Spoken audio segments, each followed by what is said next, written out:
พี่น้องมีคำพี่อาจารย์ในหนังสือมาระโกวุฒิที่11ข้อ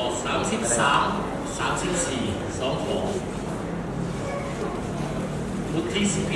11โอมาระโกวุฒิที่10ข้อที่10 33 34พี่น้องติดตามพระองค์บอกพวกเพื่อนว่าเบิ่งแม่พวกเขากำลังขึ้นไปนครเยรูซาเล็มบอนที่บุตรมนุษย์จะถือมอบไว้ในกำมือของพวกปรหิตและพวกธรรมจารย์พวกเรานี่จะตัดสินลงโทษเพิ่นให้เธอตายและจะมอบเพิ่นไว้กับคนต่างชาติคนพวกนี้จะเยาะเย้ยเพิ่นและทุ่มน้ำลายใส่เพิ่นจะเคียดตีเพิ่นและจะฆ่าเพิ่นเสียแต่ในวันทน3เพิ่นจะเป็นคืนมาจากคนตายเอารวมใจกันภาวนาที่ฐานพี่น้องพระเจ้าพระบิดาพระองค์ได้สรรเสริญนมัสการพระองค์ที่พระองค์ได้ให้โอกาสเวลาแก่พวกเราได้มาอยู่รวมกันขอบคุณพระองค์วันนี้ที่ให้ยังมีชีวิตอยู่บัดนี้ขอพวกเราต้องการได้ยินพระสุรเสียงของพระองค์จึงขอให้พระวิญญาณบริสุทธิ์เจ้าได้นำภาพหน่อยในตอนเสาร์วันนี้ให้ทุกสิ่งที่พวกเราเห็นนั้นให้เป็นที่ถวยเกียรติแก่ลงในทุกประการจึงมอบโอกาสเวลาต่อไปนี้ให้เป็นของพระวิญญาณบริสุทธิ์เจ้า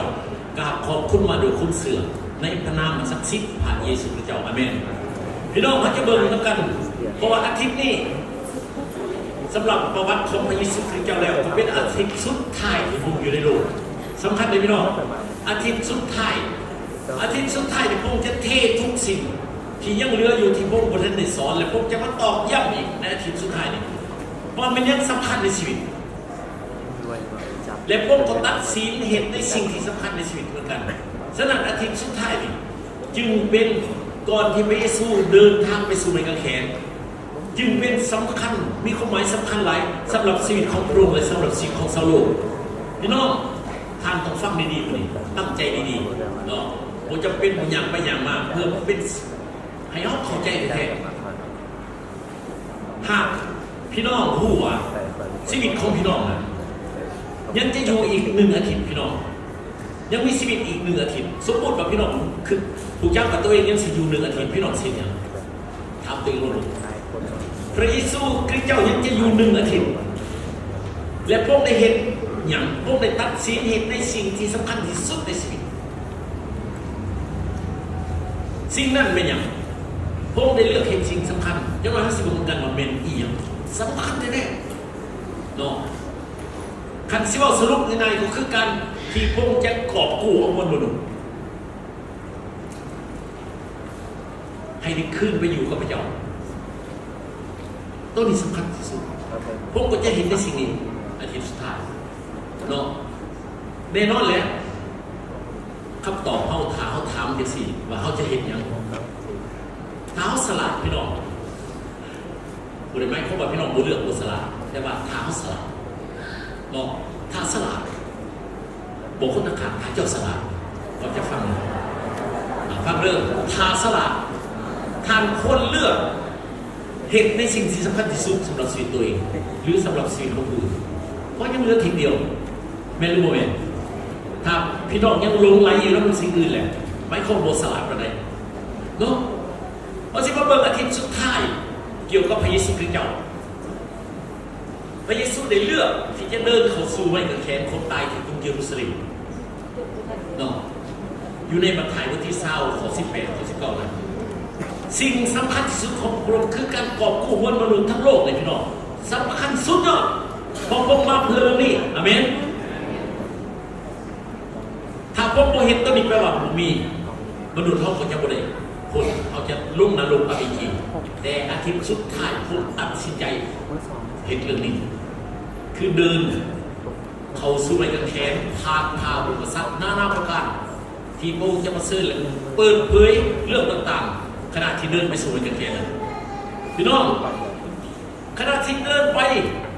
เพื่อนก็มีอาคาโซผู้เป็นหักหลายผู้ถือว่าเป็นหัวหน้าคืออาคาโซเป็นตัวโอ้คนนี้พี่น้องได้ยินอย่างสั้นว่าพระเยซูคริสต์เจ้าขอไปกรุงเยรูซาเล็มและสิตาย ที่ถือขาที่ถือตีที่ถือเขียนบ่ถูกอาคาโซเปโตรถือพระเยซูเป็นพระเยซูคือเจ้าเป็นพระเจ้าเป็นพระบุตรของพระเจ้าเป็นยังที่ถือจังซี่เพิ่นก็จับแขนพระเยซูมาพี่สกอนดึงแขนพระเยซูออกไปทั้งหมดมันจะบ่เกิดขึ้นกับพระองค์เด็ดขาดพอพระองค์เป็นพระเจ้ามีฤทธิ์เดชอำนาจให้สิบ่แตะพระองค์ได้ว่าซะเนี่ยอันนี้เป็นลูกศิษย์เองพระเยซูอย่างเปโตรอายซาตานว่าที่ถูกขึ้นดีก็เราเรียกเปโตร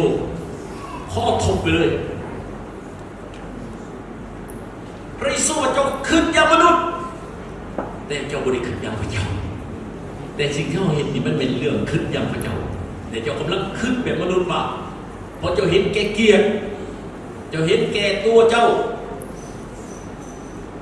คำว่าพระเยซูไปตายโอ้เสียเกียรติหลายเป็นโซ่พระเจ้ายิ่งใหญ่มาตายเสียเกียรติแต่ผมจักว่าการที่พวกเขาไปสู่ในแค่นั้นเป็นพระพรนั้นใหญ่เป็นการที่จะกอบกู้อาวุธมนุษย์ทั้งโลกแต่ต้องบอกเรื่องนี้เลยขึ้นบอกเลยขึ้นว่าพระเยซูคริสต์เจ้าตายเลยเซ็ตเขาเป็นโซ่เนี่ยน่าอายกับมันเลยเนาะพี่น้องหลายถึงเรามาเป็นคริสเตียนถ้าก็อยากขึ้นจังสี่แหละเขาน่าอายเหมือนเปโตรเลยเนาะพอไปเห็นคนทุกข์ลำบากไปเห็น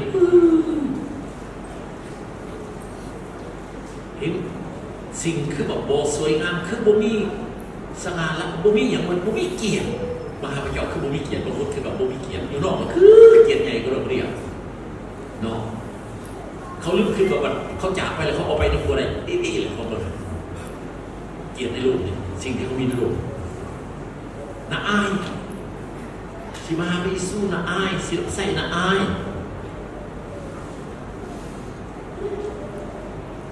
อาคาสูก็เหมือนกัน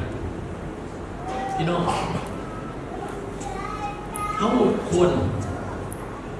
เอาสิน่าอายหรือเขาสิพร้อมที่จะดำเนินชีวิตกับพระองค์ยอมรวมในความทุกข์ทรมานกับพระองค์ยอมแบกไม่กระแขนของตนติดตามพระองค์ไปแบกไม่กระแขนของพระองค์ทุกวันหมดนะถ้าคุณได้อยากติดตามพระองค์พี่น้องอาจารย์จะคืนมาบอกถ้าเขาทั้งหลายเขาลุ่มกันเรื่อยๆพี่น้องมีผู้เรียนเขียนถ้าพี่น้องอายุ30 ปีฟังเลยชีวิตของพี่น้องยังเหลือ50%เท่านั้นในโลก50%ไปแล้วพี่น้องเอาขึ้นมาได้มีแต่ที่ไปข้างหน้ายัง50%เนาะถ้าพี่น้อง40 ปีพี่น้องสิยัง40%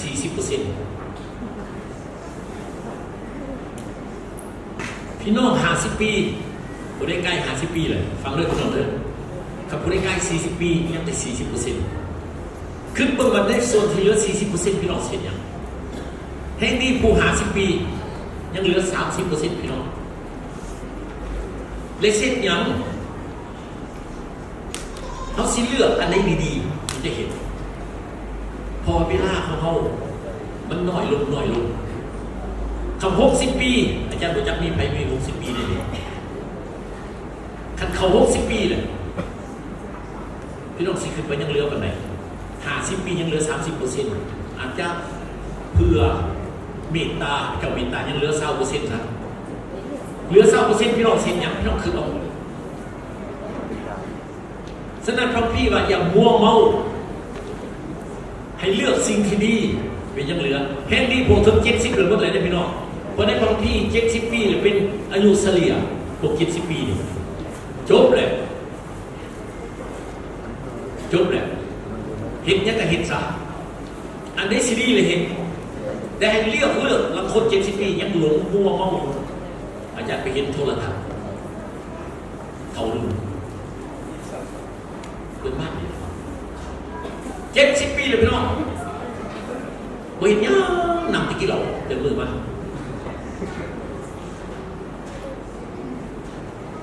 ผมมีความหมายเลยชีวิตแล้วจากนั้นที่เราเลยพอดีเมาหลายไปนอนอยู่ไปถือมันหนาวเลยมันยังตายเลยพี่น้อง คุณตา70 ปีแล้วสิบวันเลยเราก็ยังรู้ว่าอันนี้ดีอันนี้บุรีคนเห็นอะไรคือพี่น้องในฐานะเป็นคริสเตียนเขาเป็นคนสลาดเด้อาเมน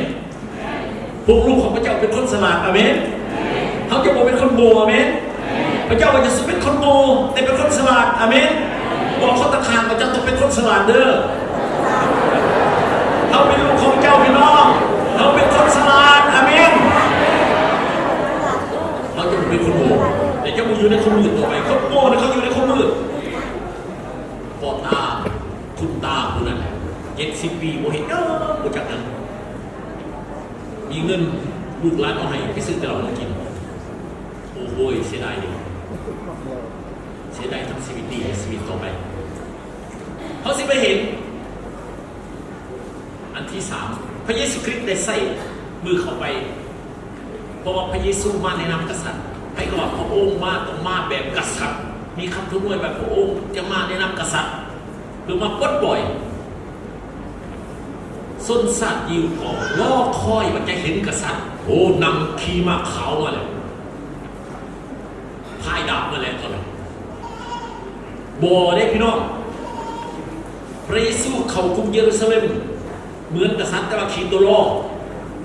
บ่มีกษัตริย์ในโลกได้เกิดมาแล้วขี่ตัวล่อพี่น้องขี่ตัวล่อแต่มีแต่เศร้าให้เศร้าหน้าเขาขี่เศร้าตัวล่อมันเป็นของสัตว์หลับใส่มันบ่เห็นยังหลบตัวล่อบ่ไปให้กษัตริย์ขี่กษัตริย์บ่ขี่เลยแต่กษัตริย์องค์นี้เวลาเขาไปในกรุงเยรูซาเล็มขี่ตัวล่อตัวนี้แปลกพี่น้องตัวล่อตัวนี้เป็นล่อน้อยที่ให้บุคคลนั่งหลังมันจักเถื่อคล้ายๆกับเอาล่อป่าอาจารย์บอกจะมองพี่น้องฟังเดี๋ยวกระชิบเอาสักหน่อยหนึ่งล่อป่าอยู่ในโลกเลยนะอยู่ในพังพีนะเพื่อแบบเป็นเหมือนล่อป่าพี่น้องจักบอกเป็นไงต้นตระกูลลูกชายของอับราฮัมคนหนึ่งชื่อว่าอิสมาเอลพระเจ้าบอกเจ็ดเป็นเหมือนล่อป่าตัวพิคีบ่ได้ดื้อสมมือนี้ในโลกโอ้ล่อป่าตัวนี้แห้งไหลแต่ว่าเมื่อพระเยซูคริสต์เจ้าเสด็จเขาขี่ล่อป่าตัวนี้นั่งมีผู้เดียวนั่งได้ล่อที่บ่ค่อยขึ้นลำกระเตือพี่น้องล่อไม่ขึ้นบนล่อมันทั้งถีบทั้งเตะเลยทั้งดีแต่ว่าพระเยซูขึ้นมันเรียบร้อยเลยคนเอาเสือไปปูให้ลงนั่งเรียบร้อยเลยเดินทางเข้าสู่กรุงเยรูซาเล็มทุกเวลาเดินทางเข้าไปนอกคนทั้งหลายก็ห้องโฮกตามถนนหนทางต้อนรับกษัตริย์ไปได้เพชรไปบอกเขาว่าพระองค์เป็นกษัตริย์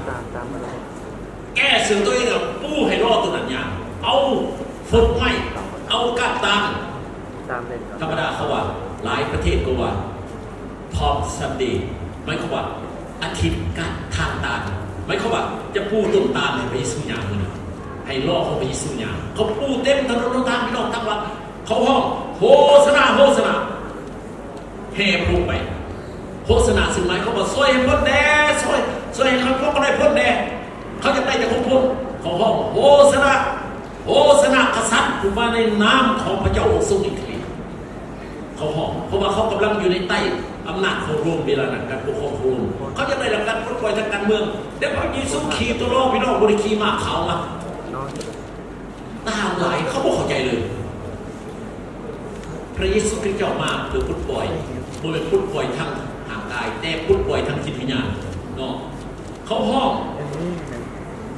มีคำทำนวยและโมเมนต์คีย์สื่อหลายร้อยปีก่อนหน้านั้นพี่น้องทำนวยไว้อยู่ในพระธรรมเซคาริยาบทเก่าของเราว่ากษัตริย์ของทางจะขี่ตัวล่อหน่อยมาโอ้ย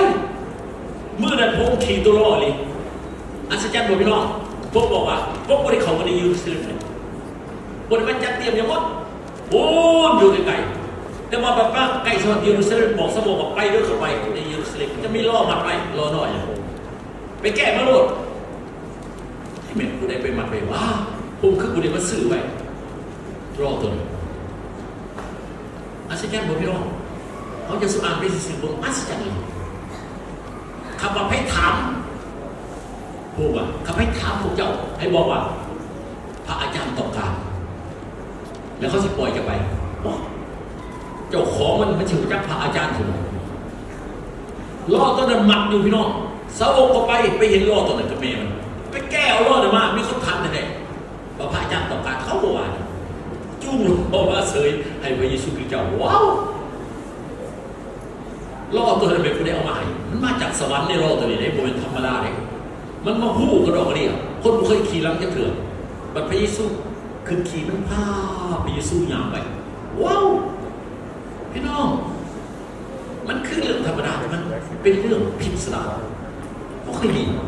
เนาะขณะที่เวลาเขาไปในกรุงเยรูซาเล็มมีเรื่องหนึ่งพวกเขาเดินทางมาเมื่อยได้พี่น้องพวกก่อนพระเยซูคริสต์เจ้ามารับสภาพมนุษย์เนาะพวกก็มีห่างไกลเลยหิวเลยยามเขาไปต้นหมกเดือไปบึงแบบมีหมากเสียกินหมกเดือมันบ่มีหมากจังหน่วยบ่มีหมากจังหน่วยต้นเดือนพวกก็เลยสาวแสงมันว่าจะใส่คืนหมากตัวไปเลยพี่น้องมันตายมับเลยเหี่ยวไปหมดต้นเดือนตั้งแต่ต้นลงไปหาหักเหี่ยวเลยอัศจรรย์ขนาดเพราะบ่มีประโยชน์พระเจ้าให้มันเกิดมาได้เพื่อเกิดมามักเดือเพื่อให้เขาได้สมสิ่งดีๆกับมันแต่มันบ่ให้คมสมสิ่งดีๆเลยเมื่อพระเจ้าไปหามันก็บ่ต้อนรับด้วยคมสมสิ่งดีมันกัดแห้งแล้ง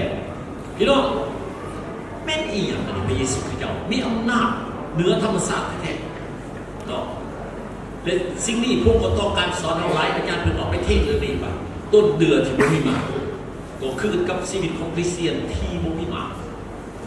ข้าวสุดท้ายเลยยังบ่มีหมากพี่น้องอาทิตย์สุดท้ายที่วิสุเข้าไปนะก็บ่มีหมากชีวิตเฮายังเฮาอยู่ในส่วนสุดท้าย40 ปี50 ปีเลยยังบ่เคยมีหมากนึงเลยเกิดขึ้นระวังด้วยพี่น้องจังเลยว่าขึ้นไปสวรรค์ว่าจักได้อาจารย์เพิ่นบ่เตือนลงพระคำเตือนพี่น้องบ่ดีพวกธรรมะเพื่อเกิดมากผลพี่น้องให้เกิดผลในชีวิตของอาเมนบอกคนถามว่าพระเจ้าต้องการให้เจ้าเกิดผลไว้อย่าเพียงมานั่งในนมัสการหรือกลับบ้านพี่น้องพระองค์ต้องการชีวิตเฮาขนาดที่ยังมีชีวิตเหลือนาทีหนึ่งเหลือชั่วโมงหนึ่งเหลืออาทิตย์หนึ่งเหลือ2 อาทิตย์เหลือเดือนหนึ่งจงเกิดผลอาเมนอันนี้เป็นข้าวสุดท้ายแล้วสิ่งใดบ่เกิดผลพระเจ้าจะลิจะตัดและเอาไปเผาไฟเสียบางทีแล้วระวังอาทิตย์สุดท้ายพระเจ้าเตือนเท่าไหร่อย่างเขาอยู่ในส่วนสุดท้ายคือกันกับพระเยซูคริสต์เจ้าเขาไปในกรุงเยรูซาเล็มเป็นส่วนสุดท้ายยุคนี้เป็นยุคสุดท้ายเวลาจะเป็นเวลาสุดท้ายเขารอคอยที่พระองค์จะเสด็จมาโมหูมือไหนพี่น้องโมงเวลาเขาโมหูพระองค์จะมาเหมือนดังขโมยมาบอกก็ต้องถามในเวลาที่เจ้าขัดคิดเหมือนดังขโมยมาพระองค์จะมาบอกเลย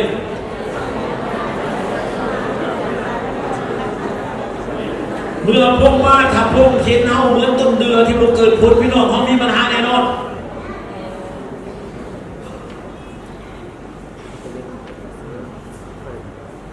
ให้เฮาดำเนินชีวิตในส่วนที่เหลือของชีวิตนี้มีประโยชน์ในแผ่นดินของเจ้าพี่น้องจากนั้นสิ่งหนึ่งที่พระเจ้าบ่สอบพงเสด็จเข้าไปในพระวิหารพระวิหารนี่เป็นบนนมัสการบนหัวใจของพระเจ้าเมื่อเสด็จเข้าไปในพระวิหารเห็นยังไปเห็นคนขายเครื่องขายของตัวกระทึกนึกน้องอยู่ฮะแลกเงินก็มีขายนมก็มีขายงัวก็มีขายแกะก็มีว้าวจะขี่แกะขี่งัวในพระวิหารคนเป็นนมัสการมันเหม็นเสเหม็นเพราะเห็นยังเอาเสื้อขึ้นไปแสบปวดเลยโอ้เห็นพระเยซูคือใจหายก็ได้ใจหายไปเลยหรอกแต่มือตัดสินสีแห้งบนเลยพี่น้องมือพระเจ้าตัดสินอันนี้พ่อบอกว่ามันสิแบบนี้เลยที่ถึงไม่เสร็จถ้าเขาดำเนินชีวิตเพื่อ พี่น้องจะบอกพระเจ้าว่าตัวเขาเนี่ยเป็นพระวิหารนั้นทรงสถิตของพระวิญญาณบริสุทธิ์เจ้าถ้าดำเนินชีวิตวิหารนี้เปื้อนพระเจ้าบ่ซ้อนกับใจพี่น้องให้พระวิหารของเจ้าเป็นบอนภาวนาอธิษฐานพระบาทพระบอนพระวิหารของเป็นบอนภาวนาอธิษฐานพวกแม่พวกเจ้าสิมาเห็นสิ่งเปื้อนอยู่ในนี้หัวใจของเฮาชีวิตของเฮาให้เป็นบอนที่ภาวนาอธิษฐานเจ้าติดสนิทอยู่กับเจ้าอันนี้เป็นหัวใจของเจ้าสำหรับชีวิตของแต่ละคนบ่เป็นแต่พระวิหารบนพม่าที่เป็นน้องแต่ชีวิตของเราถ้าเขายังดำเนินชีวิตในความบาปโอ้บ่เป็นนำแทนอย่างนี้อย่าใส่ภูมิท่านเอาไปเสียมาไหลเขียนเอาที่กลับใจสำลักเมื่อก่อนพี่น้องเขาจะไปกินเพราะว่าพระเจ้าบอกว่าถ้าเจ้าสัมผัสบาปของเจ้าพระองค์ทรงสัตย์ซื่อเลยเทียมธรรมพระองค์จะยกทุกอย่างพระองค์จะยกให้เจ้าแล้วพระองค์จะจำอีกอาเมนพี่น้องพระองค์หักเขากลับใจถ้าเขาดำเนินชีวิตอยู่ในความมืดในความบาปกลับใจสั่นพระองค์จะบอกปฏิบัติรองกับความบาปให้พี่น้องเด็ดขาดแล้วดำเนินชีวิตกับเจ้าพระเยซูคริสต์ก็ทำหน่วยพี่น้องพระองค์ทำหน่วยอย่างมีสองอย่างในขอพระเยซูคริสต์ทำหน่วยแบบพระวิหารที่งดงามพอดีเขาสีพระวิหารในพวกมึงงามพระวิหารความงามหนึ่งในอันดับโลกเลยพี่น้องพระวิหารแต่ว่าพระเยซูคริสต์เจ้าเยอะเลยพุ่งทำหน่วยแบบหินก้อนเดียวก็จะบดซ้อนกันอยู่ในนี้ต่อไปพี่น้องกูยักษ์บอกอยู่ในมาระโกบท13คนบท2เมื่อพวกเราได้นั่นน่ะเป็นยังพระวิหารบทสวยงามบทขับไปนมัสการพระเจ้าปล่อยให้มุ่นทลายหลังจากนั้น40 ปีหลังจากพระเยซูคริสต์เจ้าต่อมาแล้วก็เกิดขึ้นพี่น้องในคศ70พระวิหารถึงทำลายหมดคนถึงขวดตอดไป2,000 ปีผ่านมาพวกเสือสายอับราฮัมถือขวดตอดไปในทั่วโลกแล้วเขาหักกลับมาบ้างปี1948 2,000 ปีไปอยู่ในทั่วโลกเพราะว่าเขาบ่ได้ให้พระวิหารนั้นถวายเกียรติแก่พระเจ้ามันบ่สำคัญนี่พระวิหารชีวิตเขาบ่ถวายเกียรติพระเจ้าก็ปล่อยให้การทำลายเกิดขึ้นสิ่งนี้เกิดขึ้นเป็นจริงการทำนวยอันที่สองที่พระเจ้าทำนวยไปเกี่ยวกับเปโตรมันยอมตายกับพระเจ้าแต่ว่าถือปัญหามาได้ยังเปโตรพระเยซูคริสต์เจ้าบอกเปโตรเจ้าเอ้ยเจ้าว่าอะไรดีเจ้ายอมตายก็ปล่อยแต่พระสิบอกเจ้าเด้อเมื่อนั้นมาถึงมือเขาจับเอาเนี่ยเจ้าสิประเทศเท่า3 เถื่อนตอนไก่ขันสับแท้ๆคุณมาทำอาคาสุเปโตรว่าได้ป่ะเจ้าเป็นพรรคพวกของคนบอกว่าแม่โอ้เจ้าหลงคุณเราไปถามอีกคุณมาถามอีกเจ้าก็อยู่กับมันบอกแม่เจ้าหลงคนเจ้าสู้ๆจะถือ3 เถื่อนพี่น้องแล้วเราไก่ขันโอ้ปิโอโอ้ตายครับคุณชื่ออะไรครับพระเยซูยังไปผูกคอตายอยู่เลยตัวน้องเชื่อใจพี่น้องทุกสิ่งจริงที่พวกเราเป็นจริงมีสิ่งหนึ่งที่พวกในเหตุซึ่งให้เอาจืดคือพวกในต่างประเทศศีลมหาสนิทเมื่อนั้นแหละวิธีเที่ยวเหตุพวกว่าให้เหตุต่อไปเพื่อระลึกถึงเราเมื่อนั้นพวกได้เปิดเผยยังพระเยซูได้เปิดเผยว่ายูดาจะทอดยศผมจะขายผมเกิดขึ้นพี่น้องหลังพิธีสิ้นนี่แหละพวกเขาเอาข้าวจีให้ยูดาเอากินซะวันละใบยูดากินข้าวจีแล้วก็ออกไปขายผมมากกับเขาในชีวิตของยูดาเขาสิ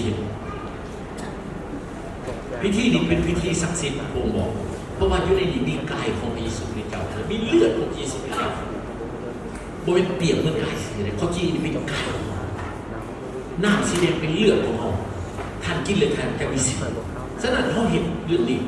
เนาะเพื่อระลึกถึงภาษญาของพระองค์เขาสวยเขาจะมีชีวิตพระเยซูคริสต์เจ้า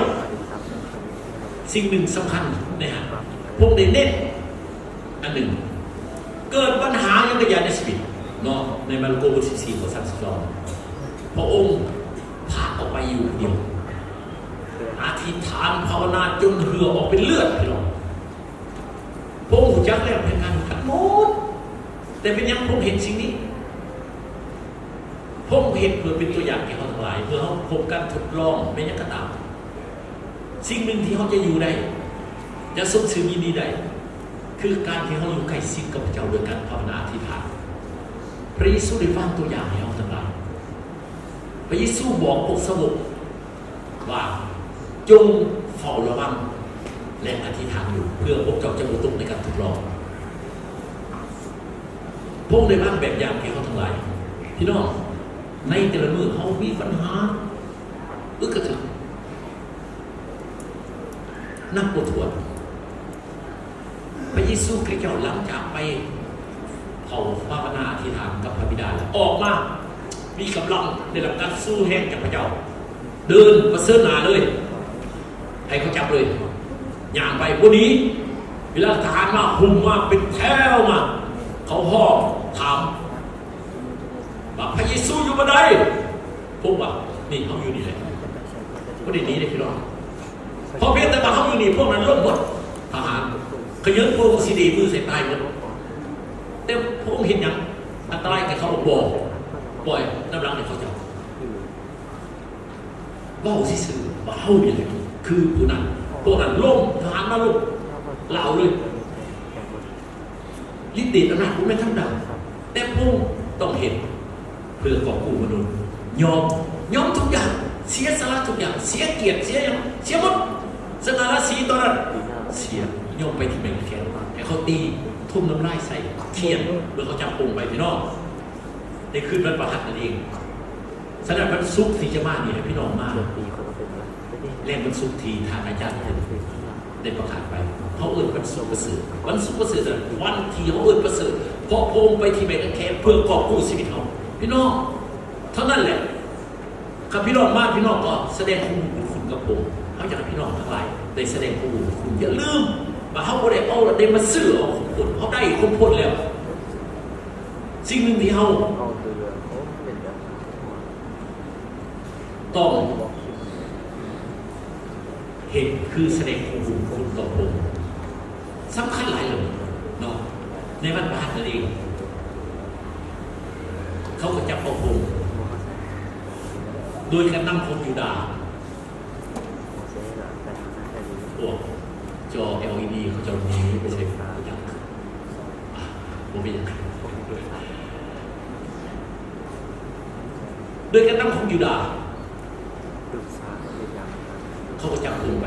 เขาเอานำผมไปถึงศาลไต่สวนทรมานโดยการเขียนดีก่อนจะไปสู่ในแคมป์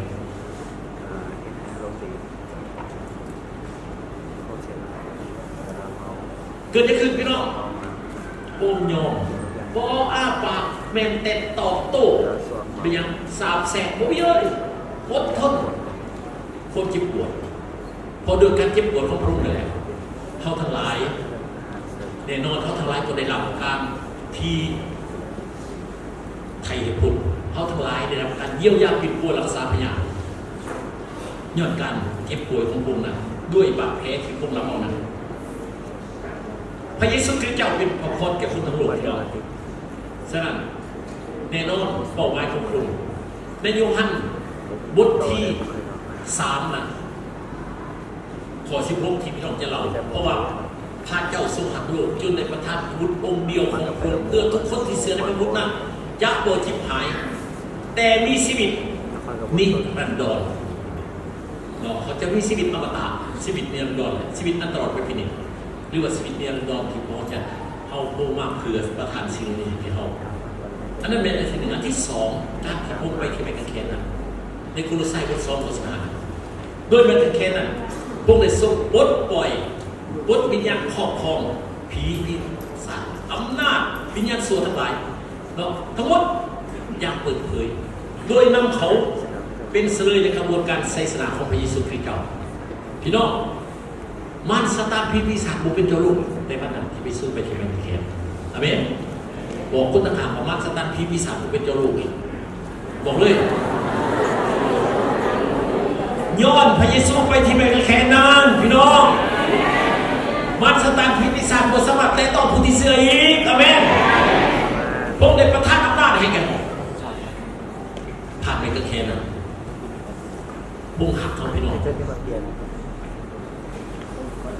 มารซาตานบอกเป็นนายของผู้ที่เสือต่อไปแต่มันยังเป็นนายของคนที่บ่เสืออาเมนคนที่บ่เสือทั้งหมดติดอยู่ใต้อำนาจของมารซาตานแต่เขาบ่แม่นถ้าเขายังยืนอยู่กับพระเจ้านับซื้อของพระเจ้ามารซาตานแต่ต้องเขาบ่ได้อาเมนพี่น้อง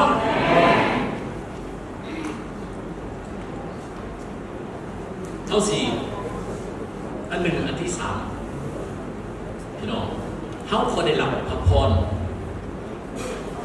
เมื่อเขาได้เชื่อในพระเยซูคริสต์เจ้าเขาได้รับพระพรสามประการของพระพุทธพระพรสามประการจะเป็นอย่างเจริญดีในทุกสิ่งพี่น้องอาเมนบอกกันเจริญดีในทุกสิ่งอันที่สองสุขภาพแข็งแรงเหมือนดังจิตวิญญาณเจริญดีอยู่นั่นอันนี้พระพรสามประการของพระพุทธถึงทุกคนก็ได้เมื่อเชื่อพระเจ้าอาเมนถ้าจิตวิญญาณของเราดีพี่น้องเขาจะเห็นเขาเห็นอย่างเจริญดีอาเมนถ้าจิตวิญญาณของเราดีสุขภาพเขาก็จะดีอาเมนเจ็บป่วยจะได้รับการเยียวยาปิดป่วยรักษาแน่นอนเขาจะบ่ตายคนกำหนดอาเมนมีคนเจ็บป่วยแต่จะบ่ตายคนกำหนดอาเมนบางคนตะขังเจ้าจะบ่ตายคนกำหนดเป็นเรื่องอัศจรรย์เหลือเกินพี่น้องเป็นเรื่องอัศจรรย์เหลือเกินเขาเห็นอย่างอุทิศอย่างเขาได้รับนี้พระเยซูคริสต์เจ้าได้เลือกในส่วนสุดท้ายของชีวิตนั้นพวกได้เลือกอย่างได้เลือกเห็นได้สิ่งที่ดีที่สุดในส่วนสุดท้ายของชีวิตเขาได้พี่น้องลองคิดดูว่าพี่น้องได้เลือกเอาสิ่งที่ดีที่สุดสิ่งที่ดีบุกที่สุดเลยอาจารย์บอกพี่น้องเห็นหลายอย่างก็ดีอยู่แต่ไม่ใช่บุกที่สุดอันที่สุดมีอย่างมีแต่สองอย่างพี่น้องหนึ่งชีวิตเขามีส่วนในการขยายภาสนาและสิ่งพระเจ้าอาเมนมีส่วนในการขยายภาสนาและสิ่งพระเจ้าว่าพระพันมีส่วนในการขยายภาสนาและสิ่งพระเจ้าสองนำมนุษย์กลับคืนไปอยู่บ้านกับพระเจ้าสองนำมนุษย์กลับคืนไปอยู่บ้านกับพระเจ้าสองเรื่องมันเป็นเรื่องที่ดีที่สุดเขาเห็นดีอยู่แล้วให้เขาเห็นอันดีที่สุดเลือกเอาอันดีที่สุดในส่วนสุดท้ายของชีวิตพี่น้องอาเมนเขาจะขอบคุณพระเจ้าสำหรับพระคำของพระเจ้าที่มาเถิดน้องทั้งหลายต้องเขารวมใจกันภาวนาอธิษฐานพระเจ้าพระบิดาพวกนายสรรเสริญนมัสการพระองค์ที่พวกนายให้โอกาสเวลาพวกนายไปอยู่ด้วยกันได้เห็นผู้นำไทยของพระเจ้าในวันนี้ขอบพระคุณพระองค์ได้เปิดเผยนำไทยของพระองค์สำหรับพวกนายและพวกนายได้เข้าใจนำไทยของพระองค์ขอพระเกียรติเป็นของพระองค์ภาสิริเป็นของพระองค์ในทุกอย่างและขอทุกสิ่งที่พวกนายเห็นนั้น